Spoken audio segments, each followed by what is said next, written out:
Hello, today's episode is all about DJ MeekChops, aka Mikael, aka Meek, aka Mikael. Welcome.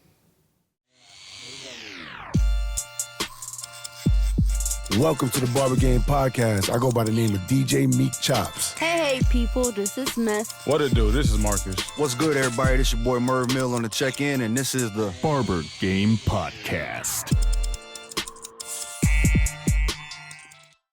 We got a special guest today, a shop owner, multi-shop owner, Grandmaster Barber, somebody that started cutting back in, 2008, and have exceeded a lot of expectations amongst his friends, but actually, followed through on his goals and his dreams, and is still continuing to grow. And today our special guest is MeekChops. MeekChops. Yeah. One of the hosts of the Barber Game.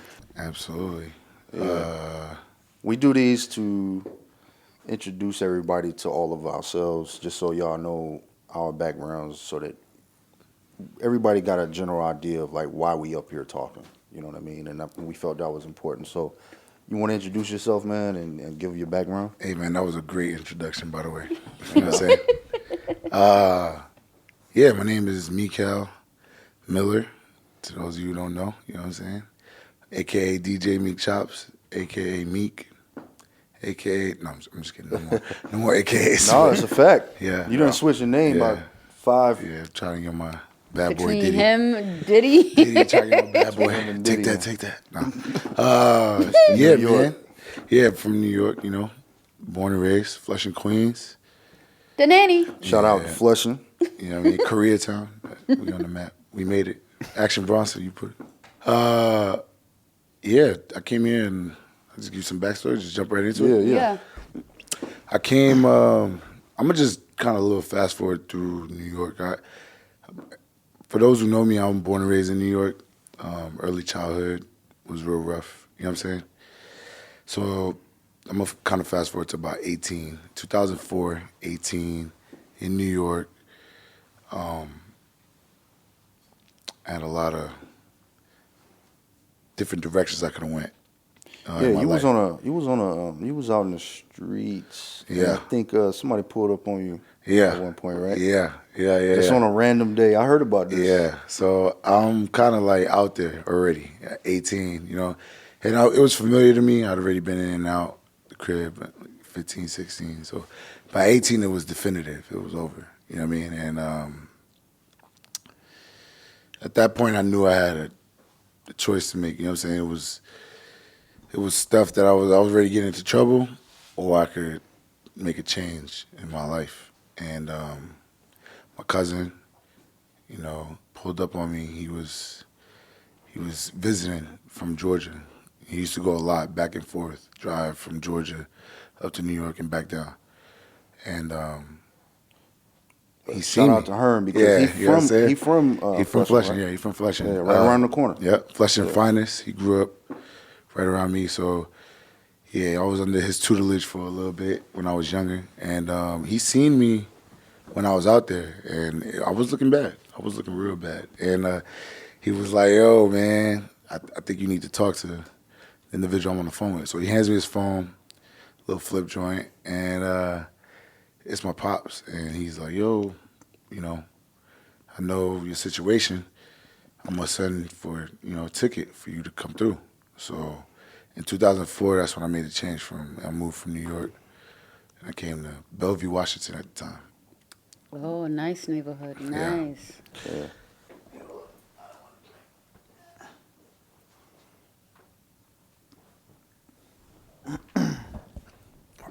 Yeah, so now I'm here in Bellevue. You know what I mean? I'm like, yo, this is crazy.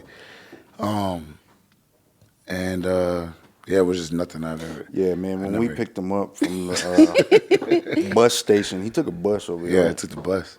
From New York. Yeah, Took a it took bus? 5 days. Greyhound. 5 days? 5 days. Dang. 5 days. It was That's crazy. Insightful. not cool. Yeah, it was not. But you got to see What a are you lot doing of out scenery. there on the bus? You just Man, not showering, bro. I mean, that's you coming from New York, so like, what are you on? Just on the bus coming to Bellevue? Like, can you take me through that whole just process, your mindset, and all that kind of thing? Oh yeah, so I barely had enough to even like the mental capacity. I barely had enough mental capacity to sustain that because I was like I said, not showering, bro. That joint is weird, bro. You got to eat out every How time. does that work? They just stop the bus and then you get like 20 minutes. Some stations you get longer time. Mm-hmm. Like when they stopped in Chicago, I think it was like an hour and 30 minutes. And then they're back moving. Then they're back moving.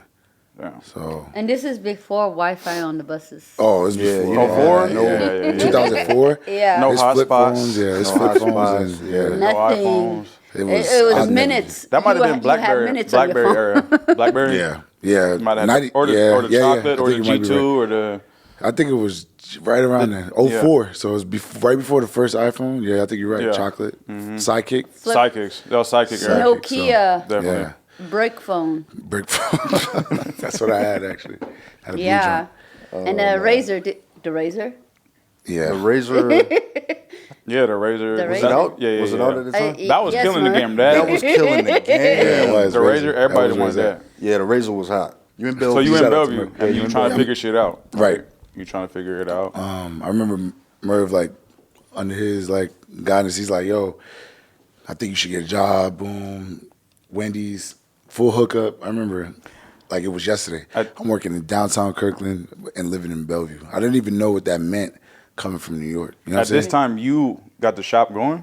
No. No. About to start, though. You went through school 2004. That's school. I think I was actively. Or you already in. I was you already a bar? actively already cutting. Yeah, he was Okay. working. Yeah, he was working. yeah. I remember Okay. that. I remember exactly where he was working at too. It was interesting. You know what I'm saying? Like I said, knowing what I know now, like it was like I didn't know what it meant to be living in Bellevue, working in downtown Kirkland. You know what I'm saying? Yeah. We know what that means now. Yeah. So it's Yeah. like I didn't know, and I'm coming from New York, so I didn't know. Got blessed into a you know what I'm saying? situation. Right. And about 4 months later, it all kind of was being taken away from me. My pops was like, "Yo, I'm sending you back to New York. It's a wrap. This ain't working." You was out here wilding or what? You just. Yeah, I was. Okay. I ain't saying I'm 18. You know what I'm saying? Right. New area. I just had a lot going on. Yeah. And so I rebelled. I was like, "Nah, I'm not going." I remember hitting this dude up. He was like, "Yo, I'm glad you didn't leave." Boom. And I stayed here.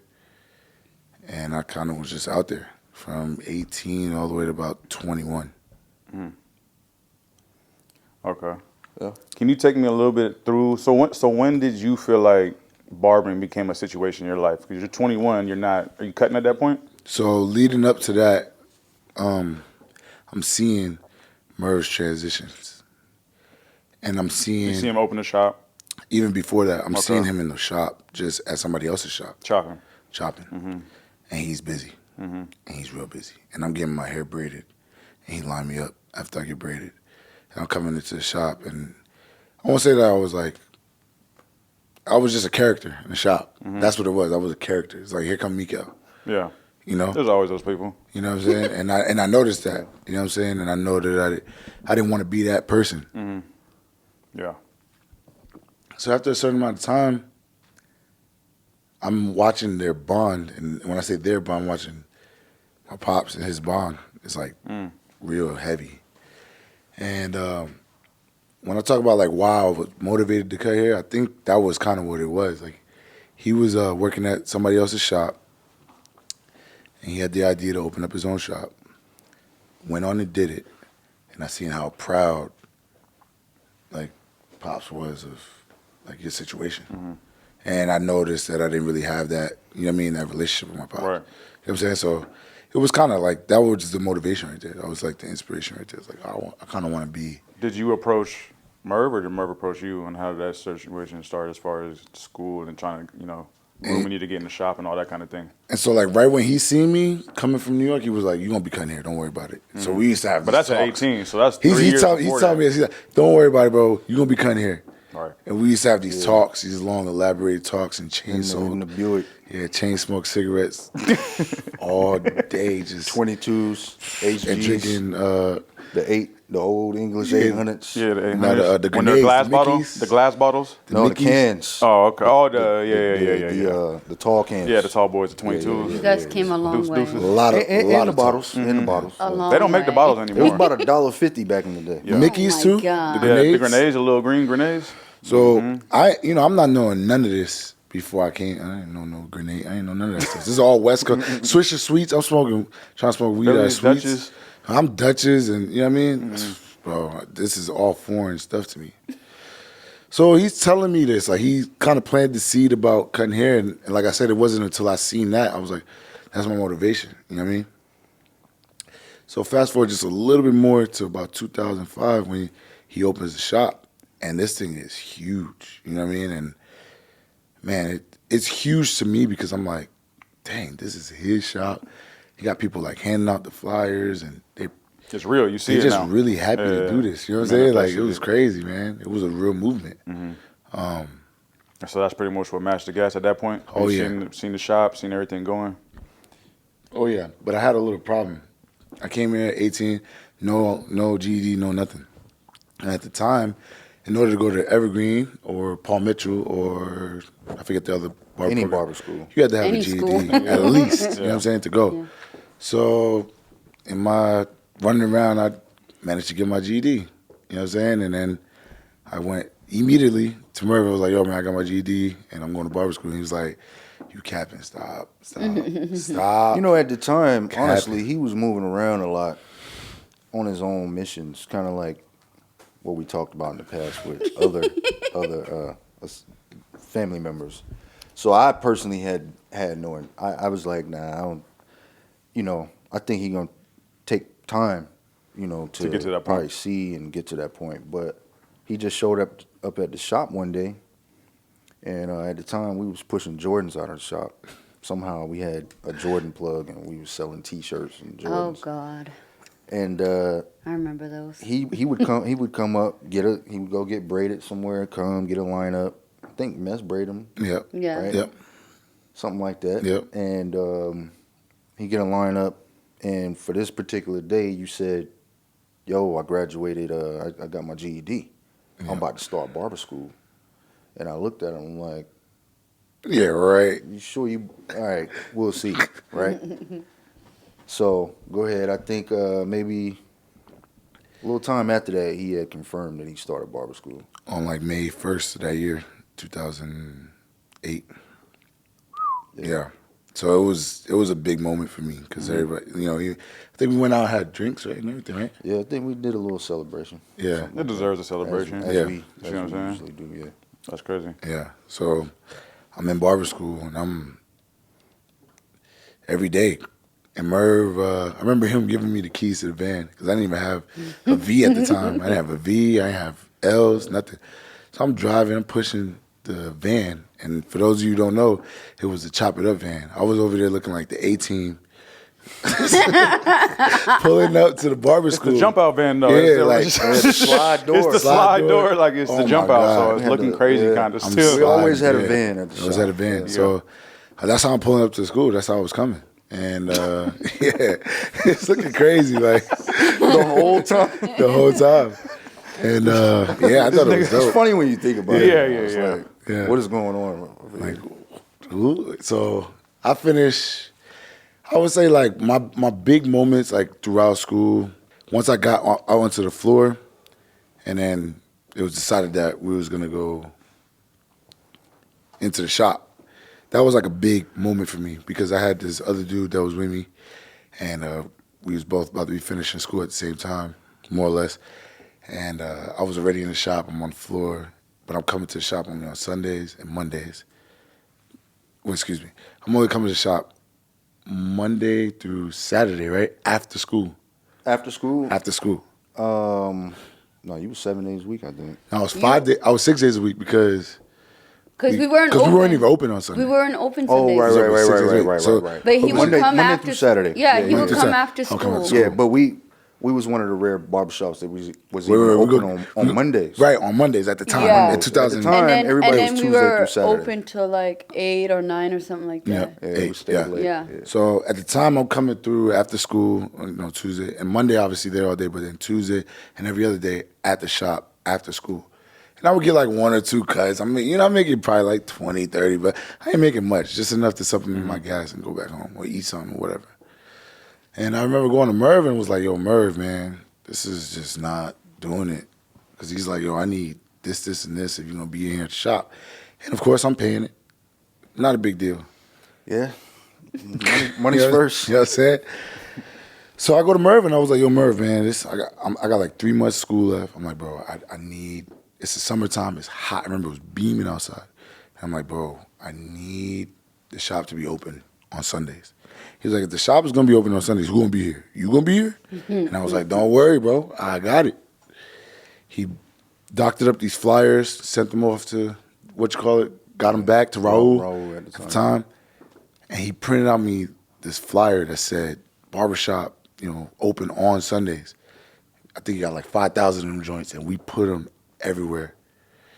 Yeah. The first 2 Sundays, I remember, like, me and Matt just sat there, just in the AC, doing nothing. Summertime, so there's no sports, there's nothing on TV. Like, you know what I mean? You got baseball. Xbox and Yeah. Oh, You know what I'm saying? Bro, and I remember, like, about 3 weeks in, we just started getting them people just waving. This dude was like, bro, you know what you started over here? Yeah. I remember him telling me that, and I was like, I didn't even know. Like, I'm just like, bro, like, nah, I don't. You know what I mean? This is crazy. I mean, I figured people would come, but Sunday ended up being a hit. Yep. Yeah. A lot of people, especially I didn't when realize. nobody is offering a Sunday or a Monday. Man, at the time, nobody was open. Because when I got in 2010, I was working Sundays. And that shit was cracking. Like, it would be a shorter shift, but it would be booked. You know what I'm saying? Yeah. Even as an earlier barber, too. Like, because a lot of people aren't offering that. Right. So I'm eating all those Sunday clients. Everybody's just like, that's the only shop to go to. Right. Perfect. So that was like my big aha moment right there. And I'm still in school. So then I finished school. Very anticlimactic with school. Whatever. Finish. I'm in the shop. And I think it's like the first week of... No, because we had the celebration on April 1st, right? Right. So I'm done with school in January. Yeah. May to January. Yeah, I'm done with school. That's when I finished. About 3 months in. And, then we have the celebration. Yeah. And that was my, like, debut day or something. It just seemed like... I think seriously, I think that you was actually still in school. You came through for that day. Yeah. I think you came through for that. You didn't graduate We got then. special smocks. We had all blue smocks. Yeah. We really customized this day around Bobby Ingram. Shout out to Bobby Ingram. Yeah. he was a wide receiver for the Seahawks at the time. Yep. It was. And he was a regular client. And Ezel's chicken. Ezel's. We had a car wash guy. Red, all of it. Red was coming out with the car wash. We had a DJ out there, DJ Jazzy J. Yeah. Jazzy. DJ He set Jazz. up. We gave away a free football for Not a Jazzy raffle. Jeff, but No, it was lit. not The Jazzy Jeff whole- though. I'm just the clarifying entire my DJs. parking lot was just filled with people. The shop had so many people in it, people couldn't sit down. Yeah. And it was hot outside. Yeah. It was in June, actually, I think. It was April. It was April. Was it? April 1st being that hot? No. I think No, it was hot that day. Yeah. You don't think we did it I don't know. on the? I I'll would look it imagine we up. did it on that day. We got to find The flyer. Yeah, we got to find that flyer. But go ahead. So that was his debut day. I remember you cutting my man. Yeah, pretty And much. Go ahead. Yeah, that was. I don't want to talk about that. That was a low moment in my career. But I just started. Yeah, it was you a were crazy still- day. Wait. It was a lot. I pieced somebody. It's cool. He pieced somebody. It wasn't that. It's not a With the school, bro. It's I don't know It understandable. wasn't what even made a him try piece to do a somebody. straight razor. It wasn't even Wait, the wait. piecing. Yo. It was the fact that I don't even want to put my man on the blast, bro. You're putting yourself on blast. No, that's my man. If you're from that area, you know who that is. Oh, You remember my man. He Okay. I'm Marcus, you thinking out the loop someone on this one. My bad, though. We'll Yeah, figure it but out. That's all good. It was a crucial situation. It was crazy. But I did not think that Mika was gonna break out the straight razor, yo. He broke out the straight razor. It was crazy. My man had a. He's doing a lot. My man had He a. had- doing a lot. He had a tumor. He had his face. nodules, He had a tumor tumors on his face. And he tried to straight razor the tumor. Off. Not off. No, it was impossible to cut off, but it was like. What was the goal? Are you trying to hit the line? goal He was asked like- for the straight razor. I feel it for Hey, it was just- jumping in there though, Bro. I feel it, but It didn't go well. executive It did decision not go gotta. well. It didn't go well. And I didn't even know. It was, like I said, it was so much going on. I didn't see it until he was about halfway through that joint. I'm That was like, MeekChops grand opening, grand closing, huh? I tilted my station this way. I'm like, Hey, he packed it up. I can't ain't gonna work for pretend me. to I see can't do this. it was crazy. All Go right. ahead. So, All right, so you passed that day. Yeah. Passed that day. What was like your challenges? What have you ever had like a moment that you questioning going into barbering? Facing those challenges. Okay, yeah, okay. So what was my challenges and then what was my motivation to get through those? Okay. All right, so challenges in the beginning was just accountability. I think, you remember, Mess. I was there. I wasn't there, right? I'd be there, I'd be hitting you up, 9:50, I'm be late. Accountability, that was one of the biggest things. It's like checking in. And for those of you who don't know, is that And you had a big head. I did. Very big head. Definitely did. But the challenge with the being there was, in my mind, you have this thing where you say, like, I'm a barber, so I don't have to be there on time. yeah. But we were Right. in a structured situation where we held each other accountable, and we were there on time at 10 a.m. Yeah. every single day. Matter of fact, we had this thing where it's like if you wasn't 10 minutes early, you was already late, Right. basically. Low key.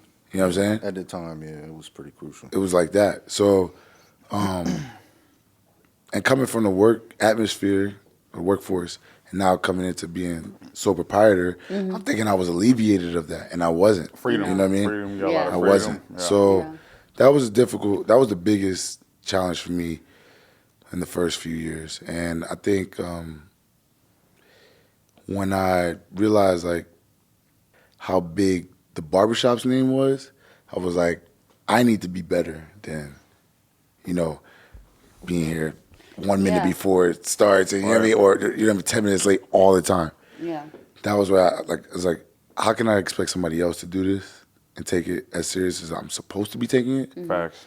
when You I'm lead not by even, you know what I'm saying? example. Yeah, exactly. Yeah. So, and it took time. It took a lot of time. Yes, it It took a lot sure of time. did. It definitely did. We talked about that as far as just advice on a separate episode, just new barbers, and the freedoms that, you know what I'm saying? Like the early beginning, you get all this freedom, and you don't know what to do with it. You don't know how to conduct yourself, Yeah. And it's almost like you're your own demise at that point. You Right. fall out. You cancel yourself out. Yeah. Like you said, how can you expect someone to show up on time and be professional if I can't do it? You know what I mean? Right. That's why I always said, like, for him having his job prior at Wendy's And was hella other jobs. but yeah, it was. I had a gang of jobs. She's like, But don't make me like- sound like just the Wendy's. Yeah, I was everywhere, literally. Yeah, everywhere. he was. Starbucks. Car Starbucks. wash, Starbucks, Ciel's best. see, I was Old Navy, Gap. I was Barista. Yeah. I worked at He the was Bel- hustling. I He worked was at getting money. Belvedere Mall. I was literally Yeah, everywhere. yeah. I worked everywhere. It's just because we've talked about like some of these young kids that go into barbering straight out of high school, and I've said this so many times to even Marv, like, please let them have a job first before they come into said the that. to barbering, because at least have some work ethic, because once you have work ethic, then you can understand coming to work on time, how much it matters. And it's being self-employed is so much more of a job. It's not really as much freedom as you think it is. You Right. know what I mean? Right. And at least you had that experience knowing what it takes, and you were able to snap out of it quicker. Definitely. I kind of want to walk through just a little bit from 2009, January, all the way to like about 2012 and some of the things that was going on at that time. I remember specifically, I'm in the shop full time now, paying Bruther. I think it was about, I don't remember, it's like $150. $150 a week. And I never had a problem doing it. At the time, I didn't have any kids. I'm 22. healthy. You know what I mean? Health is wealth. We talked about that. And I just had time. So I'd be there 6 days a week. I think it was at 175. 175, yeah, you're right. Okay. Maybe 150, 175. No? Yeah. 150, and then the more people we got, jumped up to 175. Oh, okay. Yeah. I remember vividly, like several occasions, I'd be there till like 8, sometimes 9 o'clock. This dude would pull up in his car, tint it out. I'm thinking somebody's coming to, you know what I'm saying? And it's 8:30, and this dude pulling up, and I'm still cutting, having like a real Facts. Yeah. full conversation with my client, really engaged, and not just, you know, on idle. Like, and I'd be the last person there, like, a lot. Yeah. I made that a habit. I think that's important for any new barber listening. That's the key point in the new situation. When you're new, you know, them late nights, putting Just the extra engulfing hours in. yourself in the work. Yeah. You know, that's definitely important to hear. Back to your question on the challenges, I struggled. That first year, I really struggled. That 09, time. It I took struggled.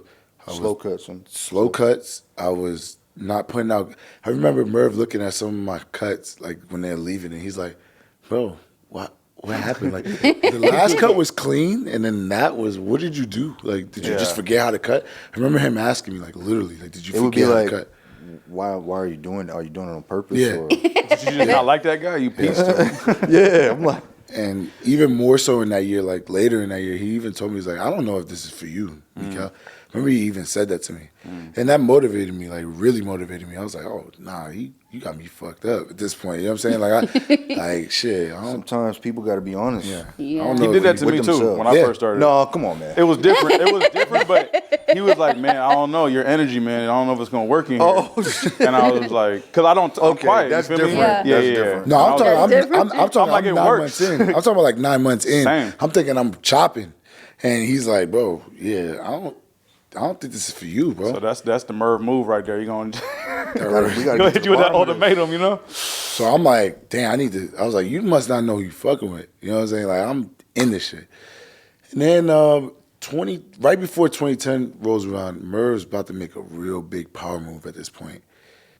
There was the person that was kind of like showing me, he was like mentoring me and kind of like watching me. He was like, oh, yeah, he good. He got it. He went on to do his own thing. Well, it was in the expansion. We expanded to Linwood. Went over to Linwood, opened that shop. Yeah, second shop. So, second location. yeah. Five And years. so I just remember feeling even more like engulfed in like taking at least the craft serious. You know what I'm saying? But yeah, I think we fast forward from 2010 to about 2012. We just had like about 2 years about just building clientele, getting it in, really learning these cuts, not ducking the flat tops, not ducking the Afro tapers, because that's what it was. In that first year, it was a lot of that, not ducking designs, not to doing full head designs. You know what I mean? And I remember again, it's like the it's like fro. you guys are there, Yeah. right? In Yep. Woodinville, you Yeah. guys are just basically like Yep. the staples. The pillars, yeah. Yeah. In the And I was just getting so frustrated with him because he was like, I'm not doing that one. yeah, in the beginning, it was like, a lot of that selecting. No. We don't have options. Floyd Mayweather, Hey, don't run. choosing my fight. Don't run. Nah, I was I'm kidding. like, the biggest one I remember was the fro shape up. Yeah, That you would not touch the fro shape ups. When I was new, I was the scariest. That was just Bro. the fro. You just start sweating, bro. You look at it, you step sweat. back, and it's lopsided. Now you got to take some more on this side. You're like, fuck. It's hella short now. Man, Yeah. it's amazing, man, to see everybody like start. Yeah. And I remember like when I see new guys starting, and I'm like, all right, well, pretty good, because I remember when certain people started and they was just like, I'm not going to lie. These barbers now are definitely more on top of shit than when I was coming out of school. way better. They're way better. But again, they have the accessibility to it. They can watch Yeah, it on the their YouTube phones. and I Yeah. think a lot I'm of not that saying what is- the reason is. I'm just saying Right, the right, productivity of what they're Right, producing Yeah. is killing what I was doing. Oh Out of yeah, school? for sure. Yeah. Out of school, yeah. And then also, I think there's more barber schools popping up than when we were in school because you couldn't really find a dedicated barber school. One question for you before we move on. So early in the career, there's obstacles. What about the second half, you would say? Are you still come across obstacles that you run across being 11, 12 years, 13 years, or, just being in the same shop for so long, do you still have obstacles, or is everything just kind of smooth at this point? So it's about discipline, right? We talk about that with the Barber Game Challenge and things like that. It's about the discipline. I feel like the biggest thing about what happens when you become like a vet or more seasoned is being open-minded to the things that's coming along behind you. The new shit. So specifically, I remember like when the Mohawk it didn't even exist. Oh, yeah. I rocked the Mohawk for like, you would think that I created that cut because I was rocking that joint for like 5 years The straight. Roscoe Dash? With designs, yeah. I had designs every now and then, and I was just rocking that. But having to say, humble yourself and be like, yo, I'm going to learn how to do this Mohawk because people are coming in and asking for it. The Roscoe Dash, the shag that when Kanye had it, not this, what's the Yellow Beezy, not that John. What's his name? Usher. When they call that the South of France. South of France. Yeah, so like understanding that, bro, if you're not doing that, you're losing. Right. Yeah. And then I'm going to take it a step further. Like when the comb-overs, remember like, it just seemed like everybody was just doing comb-overs in 2016. Certain haircuts blazed the whole world, you know what I'm saying? And Changed. everybody's doing it at the same time. Yeah. And so And everybody want them. Now it's the mullets. Especially when the Seahawks was winning. Oh my gosh. Remember when the Seahawks was winning? Yes. If you didn't know how to do The logo, the Seahawk logo. you were just missing out. Done. I haven't done a Seahawk logo in the last 2 years. Because they're not A winning. single one. Don't nobody want that on their head right now. Hey, wait. Message. Hello. Bing bong. And I say it behooves you, whoever you are, Barber, to know how to do the logo, whatever sure. team you sit in. Some whatever people stick to their guns, though. They just like, nah, I ain't doing it. I'm not doing the designs. It's just for the kids, man. The kids be wanting me. it. I'm that guy. Look, I'm like this. That's me. It's all good. You could do it, though. I know you You can. could. Yeah, I think you just don't want to bother. Exactly. Yeah, you and choose I don't not really see a situation arising for me to have to do that. You know? Right. Niggas like, I got a band for you. Okay, we can try it. Yeah, we can try it. You want to try for We can try it. Now you're talking. It turns out But like a toucan. I'm not about to stand here for 2 hours sweating on some bullshit. You know? Yeah, but once you get the first few the shape. down, It's the shape. once you get the first few down, I think I could do it. pretty Like I know, straightforward. Yeah. Especially being this far in, I could probably figure it out. But No, you could. So one aspect of it is evolving with the cuts that's trending at the time. Absolutely. Right? That may be out of the comfort zone. Yeah. All right. And not just, like even when it transitions to the curlies on top, the Jimmy Butler and all that, like Yeah. being comfortable fading. We used to call it because the it's jam. low-key leaving it heavy. We used to that call it the Jimmy's jam. leaving it heavy. Yeah, you got to look at jam? when they say they want the jam or Yeah. the what is it the The crop top or whatever. shit that hangs over. Oh, so you just fade everything and then it falls right on top of the fade. What is that? It's, The Man bun? No. Undercut? Undercut. the undercut. So now we unlearning techniques that we took years to learn. Yeah. You know Like what I'm saying? we blended that line out. They're like, no, I want that. I want it that. was always blended. Now you want it Yeah, so- not blended. All right. Yeah. Being able to adapt to the surroundings within the industry, I think Instagram, we've talked about this several times, has helped with that. But it's different seeing it on your phone and on the net or whatever versus actually implicating it and using it Right. in person. So I didn't know that it was going to be that much. Yeah. You know what I mean? And now, with the spray and the Yeah, colors, exactly. So And having to explain to clients just because you see this, yeah, it doesn't mean it's going to Doesn't mean transfer that to it's gonna here. translate, exactly. Because everybody's hair is I different. got to tell people, Hair- that's not real, right? Like, Yeah, that's yeah, not, yeah. Or yeah. like- For real? That's not the real hairline, bro. Yeah, It's yeah. not. Yeah. My favorite is like letting them know like your corners are missing. Like Yeah. you do not have a full hairline. That's the like, biggest thing. When yeah. you see people's corners super dark, Yeah. like I cut enough hair, I know people aren't out here like that. Exactly. You know what I mean? Yeah. Especially being older, you're not out here dark like that in the corners. Right. Yeah. And you just crispy? Yeah. Come But you on. can look at it and Yeah. You can tell. You can see it, But sometimes people just Not even bad ones. You could just have the eye, I guess, and Yeah. tell. sometimes people that are not familiar with Mm-hmm. getting haircuts just think it's an easy thing. It's just a haircut. Yeah. Yeah. So you start in 2008, fresh out of school at the shop, and then you go through that point to 2012, and That's when you launched your first shop, right? That was a turning point for me. Yeah, we came up. So you've been at this shop that whole time. Yeah, learning. I think the biggest thing was watching Mess, like the way she's able to And kind of deal real with quick, people and not stuff to cut like you that. off. So you launching the shop. I want to know what it's like to be in a leadership role and everything. Just follow all the way through with the process. Right. So I'm learning all of this like right then and there, and then we came with the term, we coined the term for it before I opened up. We came up with the actual term. We coined it. It's Master Barber and then Grandmaster Barber. So I think it was Grandmaster Barber. Master Barber already existed. exactly. Right, So right. we coined the term. 5-star, all-star, Yeah, 5-star, Master Barber. all-star. Just for people. And I went through It was all a of these. promotion. And I went through all of Yeah. these Levels. processes in 2012. Well, 2011, it was already decided that we're opening up the shop. At the end of 2011, we decided we'll launch it in January. Soft opening, we'll do a grand opening in April or something like that.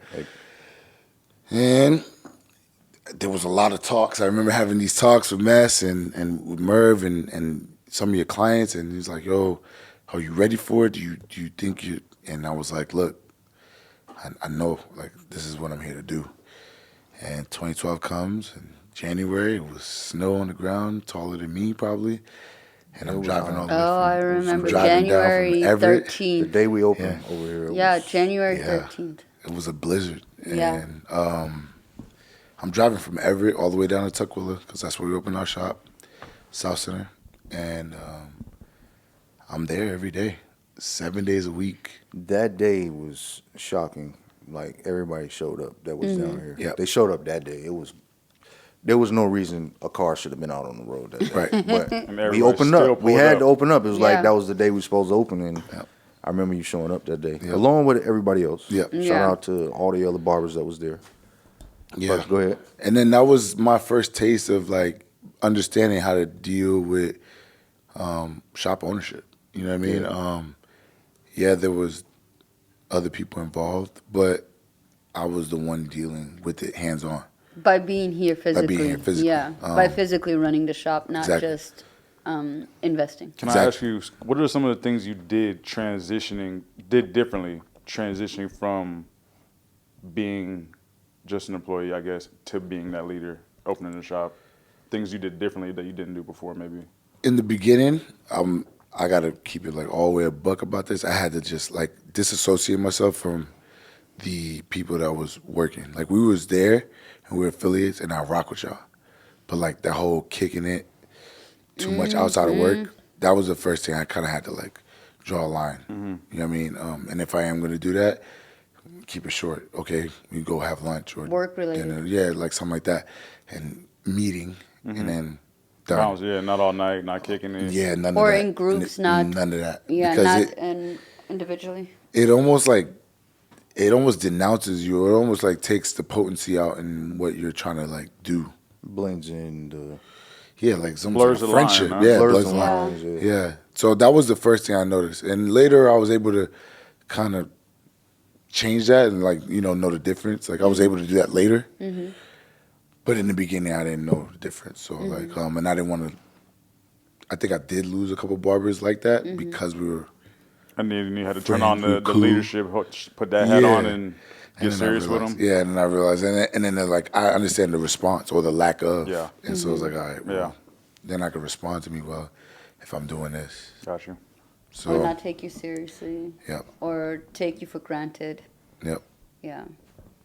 So that was the biggest thing, and I did that. I struggled with that in the beginning, but then I quickly like kind of made some adjustments, and I realized that people will respect you and respect the situation in its entirety if you take it serious. And the lead by example, Merv would tell me I don't know how many times I would tell him, call him about situations that is going on in the shop and how to deal with it, or even Mess, at times not as often, but I would have called Mess or just anybody just to ask them for, how would you deal with this situation? Like, the best way to really deal with that is to lead by example. You got blessed in with having someone to call on the phone. Oh, yeah, Just absolutely. in them type of situations. So, yeah, that's definitely a major situation. Absolutely. So that was a huge eye-opener for me. So people call you. Do people Absolutely. hit you up? Yeah. And you feel How does that usually go? Usually it's a situation I've already dealt with. When they ask me like, "Oh man, I seen you did this. Like, how did that work out for you?" You know what I mean? I was thinking about doing it. You've invested the money into it. Is it working out for you? Do you feel like it was a good move or what? And then there was been a couple times where people were like, "Oh, how would you deal with this individual? Like, troublesome situation." I'm like, I don't even have anything to really give you. But if it was me, this is what I would do. And in the beginning, like I remember I had a time where it was like, just tell him pack his shit. Just tell him pack his shit, man. Just pull the plug on it. I mean, sometimes that if you see it clearly, like I can see it not getting better, it's almost better just to do it that way. Just do it that way. And but you learn. After a while, like, you ain't just gonna keep getting this. Because honestly, man, sometimes you see it coming and you just try to ignore it.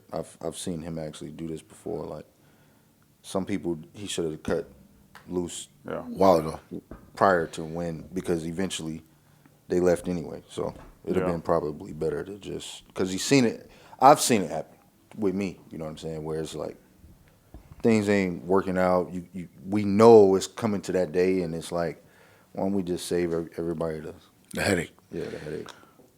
So, learning to like know the difference. You know what I'm saying? Like, is this person that potentially, like, if you pour in to that individual, and then they turn out, because I've personally have done that and seen it manifest. Manifest it to something bigger. Yeah. So it's like, worth it. The value is there. Yeah, absolutely. The value is there. And then I've seen it like, I pour in, and you're like, oh, if I've done this and had success, I've done even more for this individual, and then they end up, working somewhere else.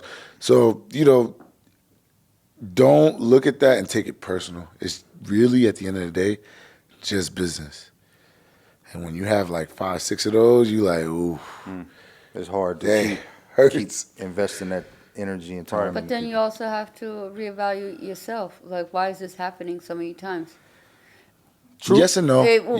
What style? What am I contributing to it, and what am I not contributing to it? Changing your mindset, maybe looking at the problem differently, maybe, or what you could have done to prevent. I feel what you're saying. Though. I see what you're saying. And I do understand it, but for what we have as a conglomerate, we're building an empire. We can't sit there and talk about what am I going to do and that's it. We rely on other people. Right. So unless you pour into somebody and they basically duplicate yourself. We had a business that we used to once do. It was a multi-level marketing business that we did. It was like their thing was like, you got to duplicate yourself. We share that model. That understanding. Yeah, it's like it's a model. It's not exactly the same exact structure and how we make money and stuff like that. But what I got from it, what I mostly took away from it was the fact that you have to work with other people. Mm-hmm. Absolutely. You cannot grow without working with other people. But you can only get so far by yourself. But you also have to learn and recognize how to motivate each individual person, because everyone is different.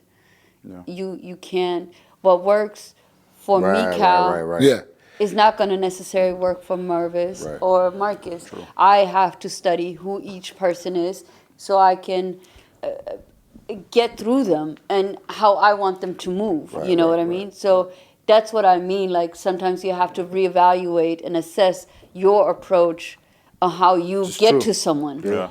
Because not one size fits all. As a leader, you got to be able to identify the different personalities. That's a fact. You know what I mean? So that's what I was trying to say. Like, when you have to do the same thing to let someone go 5 times, 6 times, whatever, you have to then wonder, what is there anything I could have done differently? Yeah. Or am I enabling them to be able to do that? Exactly. Or am I selecting the wrong people to work here? The team, exactly. Good point. Do you feel responsible for your team's success? Oh yeah, 100%. Yeah. Like, you feel like the team that's working close with me right now? Yeah. Absolutely, yeah. Why? Because I'm just curious, because I feel that way sometimes. Like, I feel that way. You know what I'm saying? I feel just because of my contribution and effort, for one. A lot of times, people overlook what they do. I don't want to say responsible in that way. What I'm saying is, like, if they're not as successful as you expect for them to be? Like, is it your fault? Is it your fault? Yeah. Do you feel like, damn, man, I need to do something to help them? Oh yeah, that's more what I'm talking Mess about. talked about this in an earlier episode. You got to be willing to take the wins and the losses. We only talk about the wins and highlight the wins, but the losses count against you as well. You know what I'm saying? If you the QB, right? I would say all of y'all the QB essentially at your shop, Essentially, at your prospective shops. If that shop is not winning, I'm sorry, you're responsible. I mean, I don't care if the kicker missed. If the kicker missed, you still take the loss. That is actually where I was trying to. It's more than a QB. I wanted to understand your coach. insight. Yeah, you're the captain. You're the coach. You're the one placing each player where they need to be. You know what I mean?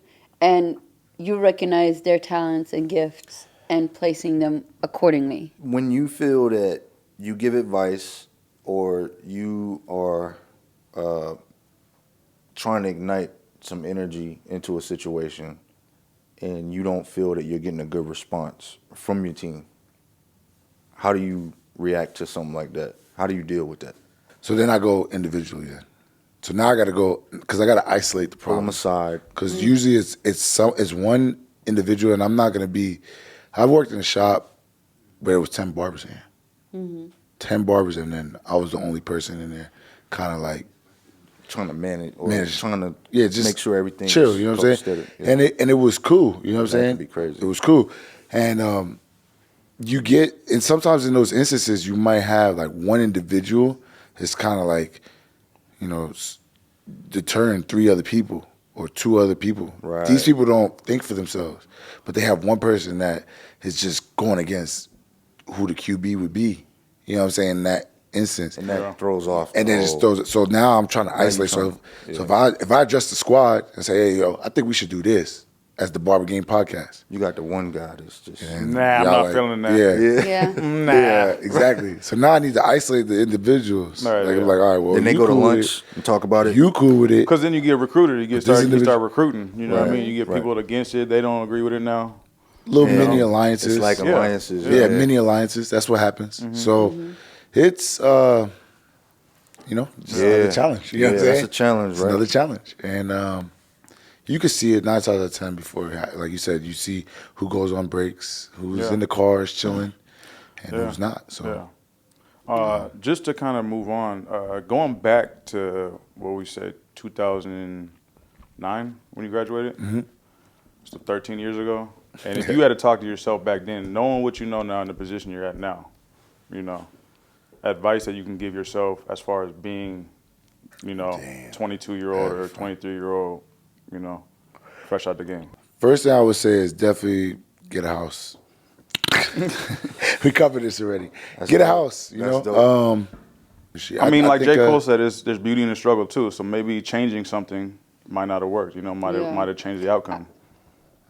I mean, I wouldn't change too much. Yeah. I think I gotta see a lot of different areas. So you need to do all that plan in the beginning. Absolutely, to see, for sure. Because I wasn't gonna take it serious if I didn't. Right. I mean, I lived, man. Like I didn't have like certain things that people did have. I'm watching people looking at me envious. Oh my God, if I didn't have a kid, man, I'd be. Exactly. I waited till I was 35 to have a kid. So I'm like, in my mind, I'm going hard to these people. They're like, man, you don't ever put these clippers down. That was me. Yeah. Well, you took a lot of vacations. Yeah, I took a couple. Where did I really go? Really think about where did I go? You traveled. New York, California. Okay. Out of the country. Mexico. Mexico. That was this year. That Yeah, was it doesn't during the matter. pandemic. You went. Vegas. That was during. And you're talking about going to Puerto Rico right now, right? I mean, Something like that. allegedly. He like to travel. You like to travel. You heard? Allegedly. You heard? Allegedly. Or I don't know. Actually, I don't know if I'd let you know. Man, y'all see us on the globe right there, man. This world is meant to be traveled. I am going to Puerto Rico on Monday. Oh, you are? I am. Dang. There you go. See, I wouldn't cap it. I'm going to Puerto Rico. I guess the only thing we would need to know at this point is where you see yourself in the future. Like, what is some of the goals you got? Where you see yourself 5-10 years from now? I want to definitely expand. It's very How about your specific. You DJ never know. career? Yeah. What about everything else going on? DJing is taking The hiatus. No. I have my little hiatus. I'm done. I like DJing. I'm gonna probably always do it. DJ MeekChops. Yeah. It's fun. It's therapeutic. You know what I mean? I really love music, so it's just therapeutic to be able to play. Are you gonna drop a mixtape? We're gonna see you on Instagram doing the sets. We've been talking about this mixtape for about 3-4 years. He ain't gonna. I don't think he's trying to do that. I think he will. Be nice to see it happen. What, are you gonna be the engineer? No, I might. No, I need you to. You gonna be the Kanye of the situation? 3 in the morning. Yeah, right. Nah, I need him to do the. Nah. Yeah, bro. I can't. Yeah, that's what I need. The microphone You rap? checker. Yeah. I'm terrible with that too. Marv, you gotta. I mean, you can say yo pretty nice. My thing is, bruh, I just want to see him follow through on that because it was something that I actually wrote about in my book. You know, he talked about it years ago about him wanting to do that, and it was like a deciding factor in his career at one point. Like, damn, man, I probably should have put that energy into this, or a lot more energy into this. But he found a way to manage both and do both. Yeah. You know what I'm saying? Yeah. So I think you got a real chance, man. You're nice with the tables, and a lot of people know it. So Yeah. I think you should probably pursue that. You've done a lot of different types of shows, you know, right. and you were able to cater to different types of music appetite, you know. So don't. You've done weddings. Yeah. So if anybody need a DJ, man, y'all get his Instagram. Y'all get his Instagram for real. Yeah. Birthday parties, quinceañeras, like he said. Yep. A little bit of everything. You do the Spanish too, so he can do all them events. Yeah, You know what I mean? you know Spanish. Speak Spanish. Que lo Yeah. que? Use your Dominican I don't know what that background. means, but Yeah, I don't know. It's, We're gonna have Matt Just translate dissed that at us the bottom over for here. everybody Nah, else like what me. the what? Que lo que? You know K What the means. what? K? Yeah. all right. What the what? You know what I'm saying? All right, man. I think we got a pretty good grasp of what's going on. No doubt, man. Hey, man. Anything else you want to put out there? Anything you think we missed? I'm just real grateful, you know. If I could say anything other to the new barbers coming into it, just try to put God first and just let it kind of flow. This is a craft. It's not necessarily just a job. You're saving people's lives. You're taking people out of their trials and tribulations when you bring them into your circumference and in your space, and you're taking them away from that, and you're sending them back into society better than they came to you. Right. You know what I'm saying? So just continue to look at it from that scope and not from the $25, $30, or the $40 scope. You know what I'm saying? You're changing their lives. Yeah, if you don't think about yourself always, like, it's one thing to think about yourself, you know, when you're thinking about yourself, but like when you're looking at this individual coming into you and you think about them for a minute, everything else kind of just falls in line. Yeah. So For sure. All right, man. Well, there you guys have it. DJ MeekChops, and we'll catch up with y'all next week. Tuesday. That concludes this week's episode. Tune in next week and check us out at thebarbergame.com.